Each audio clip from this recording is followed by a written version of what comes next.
The Jaffna district comprises a large peninsula and many islands in the far northern part of Sri Lanka. Due to the 3 decades of conflict, this district was not accessible by road for many years. Until recently, it was essentially isolated from the rest of the Sri Lanka.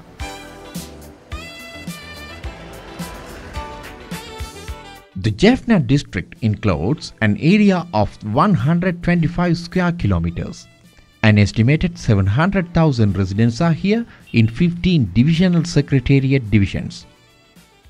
In 2006, the Jaffna district was under a strict nighttime curfew.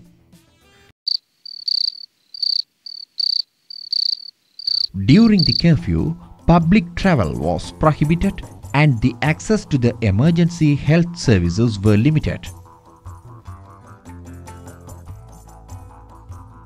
The Regional Director of Health Services Jaffna coordinated a basic nighttime ambulance services to provide the transportation to the hospital during the curfew.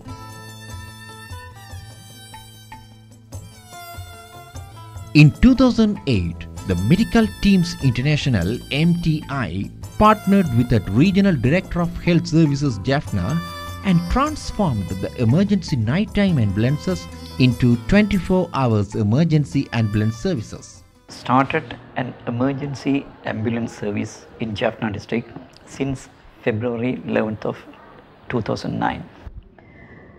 From any part of the district for 24 hours a day, for any emergencies, anybody can call 110 and get the emergency ambulance to their respective house or any location in this district. We initiated this service with the support of the Medical Team International. Now, in January 2010, the Jaffna district has a fully functional pre-hospital emergency medical services system with 25 ambulances.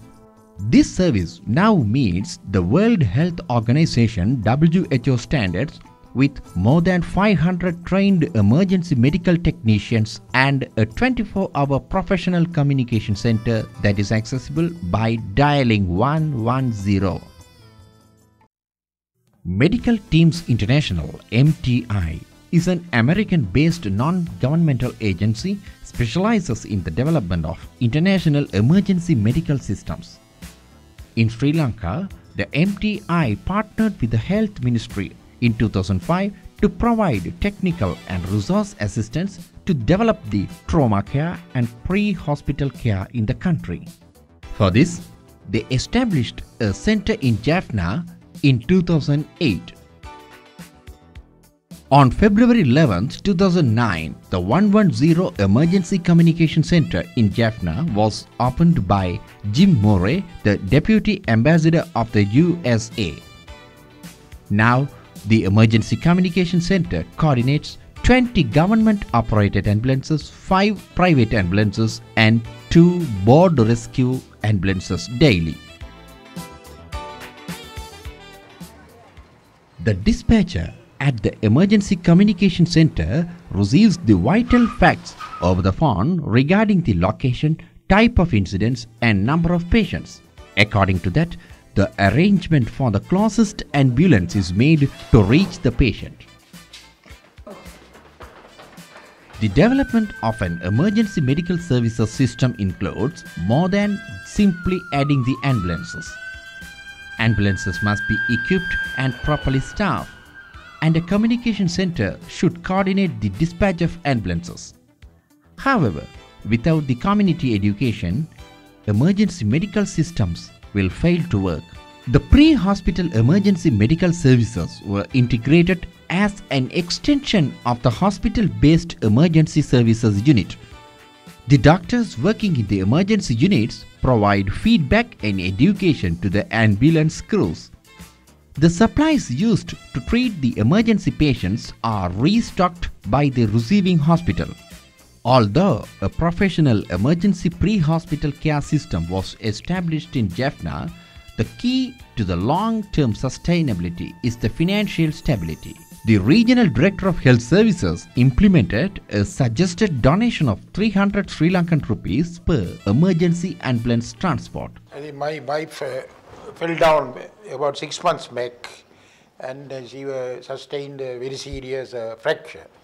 Then I telephoned 110, the emergency ambulance service operated by this, and they came within 10 minutes.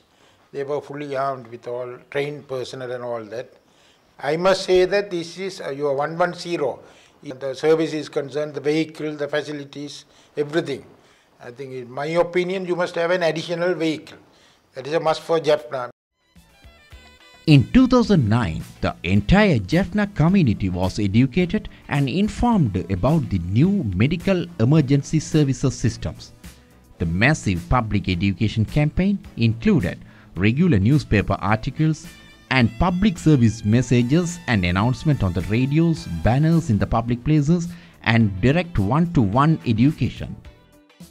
More than 60,000 residents were trained in the essentials of first aid at the village-based training sessions. 1,500 teachers and 12,000 students were trained in first aid. As the emergency medical system was being developed, a strong relationship was created with the local doctors, nurses and hospitals.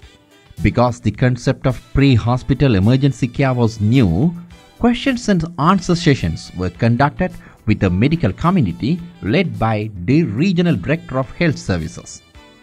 To complement the development of the pre-hospital emergency care, attention was devoted to improving and enhancing the level of in-hospital emergency medical care.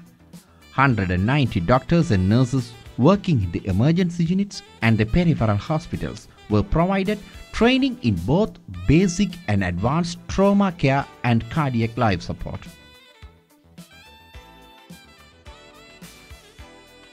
A grant from another American NGO, the AmeriCares, allowed 5 emergency trauma units in the Jaffna district to be upgraded and equipped with state-of-art emergency equipment and supplies. After 10 months, over 2,800 patients received the professional emergency pre-hospital medical services in the Jaffna district. Over 75% of these patients voluntarily paid for the ambulance services. The Emergency Medical Services System (EMS) in the Jaffna district serves as a model EMS system by utilizing the resources already present in the community and reorganizing and coordinating the resources into a long-term sustainable addition to the health system.